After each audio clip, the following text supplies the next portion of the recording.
Imagine acordar de um tratamento médico e perceber que o seu corpo foi violado enquanto você dormia. O homem em quem você confiava a chance de ser mãe era, na verdade, o seu predador. Nos anos 90 e 2000, Roger Abdelmaci era um símbolo de poder e sucesso. Clínica de luxo em São Paulo, pacientes milionárias, celebridades, esposas de ministros, atrizes e empresários. Ele se apresentava como o homem que realizava milagres, o mago da fertilização, o médico capaz de transformar o impossível em vida. Seu nome inspirava respeito. E quem ousaria duvidar de um homem tão respeitado? Ele frequentava os salões da elite, tirava fotos ao lado de presidentes e vivia cercado de admiração. Mas em silêncio, carregava um segredo macabro. Dentro daquelas mesmas salas onde prometia vida, ele destruía dignidades. O castelo começou a ruir com uma mulher, Vanna Lopes. Paciente, casada, esperançosa, acreditava que aquele tratamento mudaria seu destino. Mas naquela manhã, ao acordar do procedimento, algo não se encaixava. Seu corpo doía e uma sensação de violação a invadia por inteiro. Ela tentava se convencer de que era impressão, mas a lembrança do olhar dele, do toque, da ausência da enfermeira, deixava claro. Algo terrível havia acontecido. Vanna foi à delegacia. Ouviu deboches, ironias e uma frase que se repetiria para muitas vítimas. Mas quem vai acreditar que o Dr. Roger faria isso com você? Mesmo assim, ela insistiu. E foi sua insistência que abriu espaço para as demais. Uma mulher rompeu o silêncio e dezenas começaram a reconhecer o mesmo padrão, o mesmo gesto, o mesmo terror. As investigações mostraram algo assustador. Roger seguia um ritual. Escolhia mulheres em vulnerabilidade, frustradas com a infertilidade, com o casamento abalado, emocionalmente frágeis. Usava a confiança e o poder do jaleco como arma. Durante os procedimentos, sedava as pacientes com doses maiores que o necessário. Elas acordavam confusas, atordoadas, sentindo dor, e o viam arrumando a roupa, ajeitando o jaleco. Muitas gritavam, mas ninguém vinha. Ele era respeitado demais para ser suspeito e rico demais para ser questionado. Enquanto isso, o número de vítimas crescia, de 3 para 10 para 20. Em poucos meses, o Ministério Público já falava em mais de 70 mulheres abusadas, e havia uma semelhança perturbadora em todos os relatos. A violência acontecia sempre da mesma forma. Roger Abdelmaci era mais do que um médico, era um manipulador nato. Durante as consultas, mexia com o psicológico das mulheres e dos maridos. Falava sobre energia, destino, sacrifício. Convencia casais a pagarem quantias altíssimas e ainda fazia parecer que estavam com sorte por serem aceitos como pacientes. As negociações eram feitas por ele mesmo. 3 tentativas custavam menos se o pagamento fosse em dinheiro. Nada de notas fiscais, nada de perguntas. E as injeções? Custavam milhares de reais. Mais tarde, descobriu-se que ele congelava óvulos sem autorização e vendia para outras pacientes. Mas o crime que realmente o condenaria não estava nos papéis. Estava nas vítimas. Mulheres dopadas, violadas, marcadas por uma dor que o tempo não apaga. Peritos e psicólogos foram unânimes.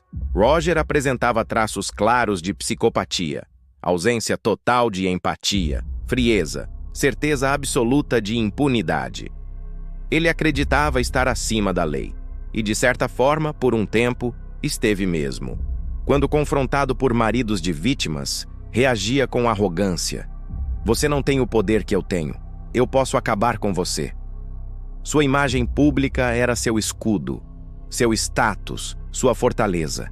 E a cada dia, o abismo entre o médico e o monstro ficava mais invisível e mais perigoso. Em 2011, a justiça finalmente determinou sua prisão preventiva. Mas, com a ajuda de advogados influentes, Roger conseguiu um habeas corpus e fugiu. Desapareceu do mapa. Boatos diziam que estava em Paris, outros em Mônaco. Alguns juravam tê-lo visto no Oriente Médio. Enquanto isso, as vítimas assistiam, impotentes, à sensação de impunidade. Foram 3 anos de fuga e uma caçada internacional.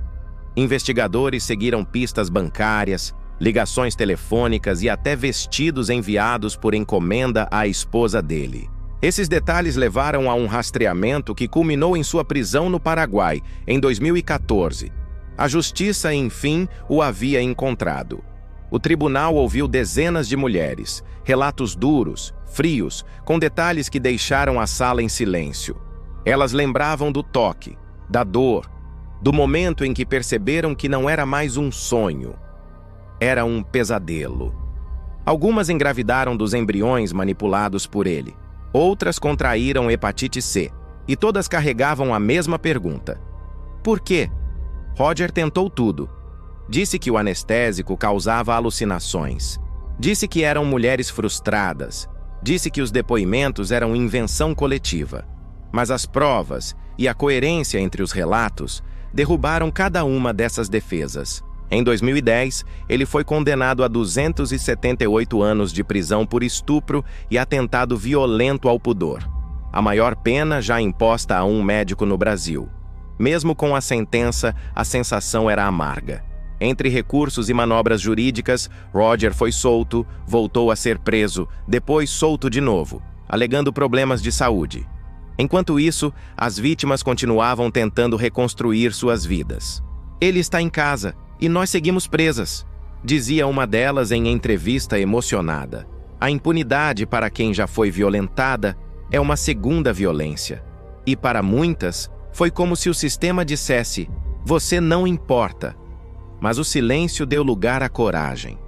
As mulheres criaram o grupo Vítimas Unidas, hoje com milhares de integrantes. Elas lutam para proteger outras mulheres, denunciar novos casos e quebrar o ciclo da vergonha. O caso Abdelmaci virou símbolo. Símbolo de como o poder, quando não tem limite, vira arma. E de como a coragem pode surgir mesmo do trauma mais profundo. Roger Abdelmaci acreditava que podia tudo, que o dinheiro o protegeria, que o silêncio seria eterno. Mas esqueceu um detalhe. A verdade pode até dormir por um tempo, mas sempre acorda. Ele usou o poder de gerar vida para destruir vidas. E foi a voz das mulheres que ele tentou calar, que o colocou atrás das grades. E você, acredita que a justiça foi feita? Deixe seu comentário aqui embaixo. Inscreva-se em Vozes do Crime e ajude a ecoar histórias que o Brasil não pode esquecer. Porque não existe crime perfeito, apenas verdades que ainda não foram ouvidas.